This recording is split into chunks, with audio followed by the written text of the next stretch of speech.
आज हम लोग देखते हैं इंटीग्रेशन को। इंटीग्रेशन क्या होता है कि एक बेसिक या फंडामेंटल यूनिट होता है जिसका यूज जो है हम लोग कैलकुलस में करते हैं।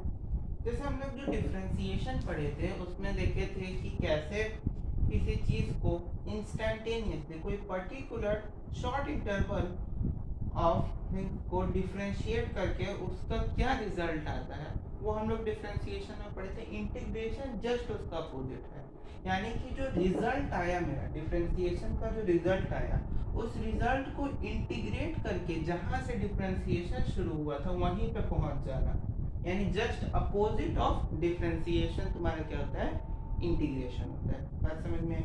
इंटीग्रेशन का सिंबल होता है ऐसे। ये क्या है? इंटीग्रेशन का सिंबल है सिंपल सा, जिसमें यहाँ पे a और b इसको बोलते हैं लिमिट। ये ए बी जो है ये लोअर लिमिट हो गया और a जो है वो अपर लिमिट हो गया। a upper limit. बात समझ में आई? ये तुम्हारा था डिफिनिट इंटीग्रेशन में आता है। डिफिनिट का मतलब जैसे नंबर 1 करके ये अगर हम लोग को मान लो x to the power n का डिफरेंशिएशन इंटीग्रेशन करना है, x to the power n का, तो उसमें हम लोग डिफरेंशिएशन में क्या पढ़े थे? x to the power n का डिफरेंशिएशन कैसे करते थे? n माइनस वन करते थे। इसमें क्या करेंगे कि n प्लस वन बाई जो न्यू पावर आएगा उससे डिवाइड भी कर देंगे। बस यही तुम्हारा क्या हो गया? इंटीग्रेशन। अब अगर इसमें हम लोग लिमिट जोड़ दें, इसमें क्या जोड़ दें? लिमिट जोड़ दें। b और a लिमिट जोड़ दिए तो उस केस में क्या हो जाएगा? लिमिट जोड़ने में इसका अगर हम लोग लिमिट जोड़ दिए तो x to the power n plus one by n plus one रहेगा, ब्रैकेट कर देंगे, है ना, इंटीग्रेशन का साइन हटाने की ब्रैकेट, और जो लिमिट है उसको यहाँ पे as it is write down कर देंगे। अब इसको वापस से जब सॉल्व करोगे तो b टाइम्स n पे पावर x पे power n plus one by n plus one minus a times x पे power n plus one by n plus one. बात समझ में आ गई? तो यही है सिंपल तुम्हारा इंटीग्रेशन। तो उसके बाद कुछ फॉर्मूला है उसको हम यहाँ पे राइट डाउन करते हैं, फिर एक एक करके बताते हैं कि वो कैसे आया।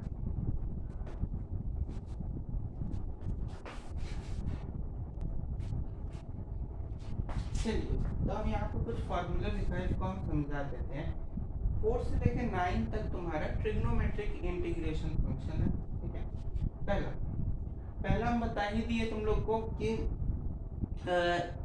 x to the power n into d x का इंटीग्रेशन क्या होगा? विथ लिमिट और विदाउट लिमिट। फर्स्ट नंबर अभी वही बताए थे। सेकंड में है कि डी एक्स का इंटीग्रेशन होता है x प्लस सी। यहाँ पे सारे में c is equal to constant.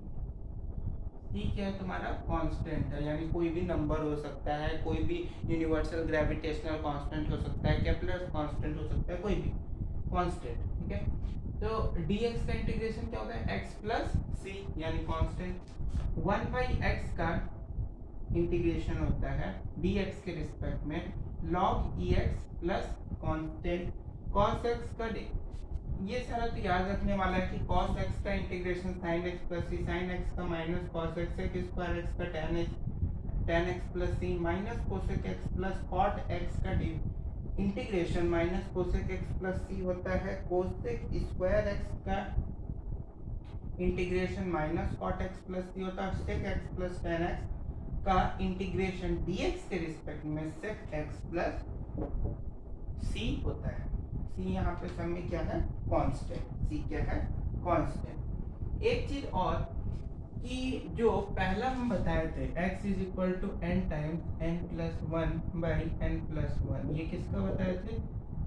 ये हम बताए थे आप लोग को integration of x n whole to the power dx integration बताए थे। इसमें n जो है वो -1 के बराबर नहीं होना चाहिए। क्यों? क्योंकि अगर यहाँ पे n का वैल्यू हम लोग -1 डालते हैं तो ये 1 1 कैंसिल, नीचे क्या आ जाएगा? 0, और 0 का जीरो से किसी भी नंबर को डिवाइड करेंगे तो रिजल्ट क्या आ जाएगा, जीरो। इसीलिए n का वैल्यू यहाँ पे -1 नहीं होना चाहिए, ठीक है।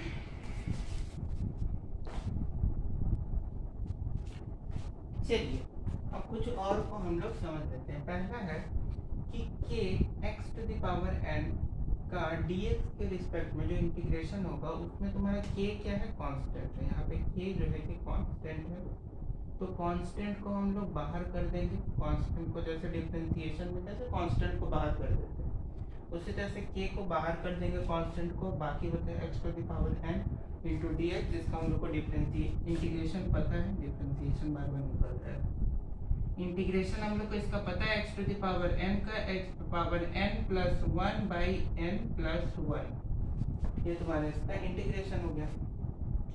उसी तरह से है इंटीग्रेशन ऑफ 3 नंबर्स का, जैसे डिफरेंशिएशन में कैसे 3 नंबर हम लोग देखे थे u v w, उसी तरह से इंटीग्रेशन में अगर 3 नंबर का अगर करना हो dx के रिस्पेक्ट में तो तीनों का सेपरेट करेंगे। पहले u इंटू dx का इंटीग्रेशन करेंगे, फिर v इंटू dx को करेंगे, फिर w इंटू dx का इंटीग्रेशन करेंगे।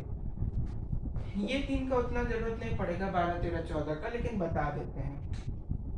a⁴x का इंटीग्रेशन जब करेंगे, डिफरेंशिएशन नहीं होगा, इंटीग्रेशन जब करेंगे तो a⁴x है bye log e⁴a plus c यहाँ पे फिर से कांस्टेंट है, कांस्टेंट जो है c, ये c जो है यहाँ पे कांस्टेंट है,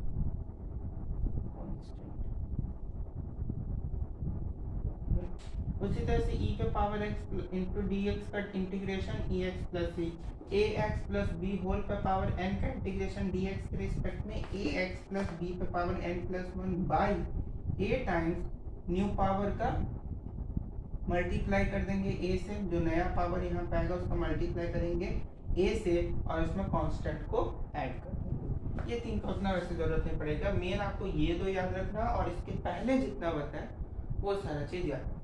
एक चीज और कि इंटीग्रेशन करते समय अगर आप लोग को मान लीजिए कि जैसे लिमिट वाला क्वेश्चन है, उसमें ब्रैकेट में आप लोग को जैसे आ जाए log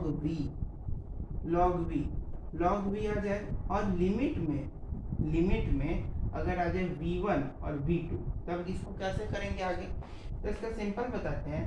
जब v2 माइनस v1 करेंगे, v की जगह पे पहले v2 डालेंगे फिर v1, तो log v2 माइनस v1, ये तुम्हारा क्या होता है,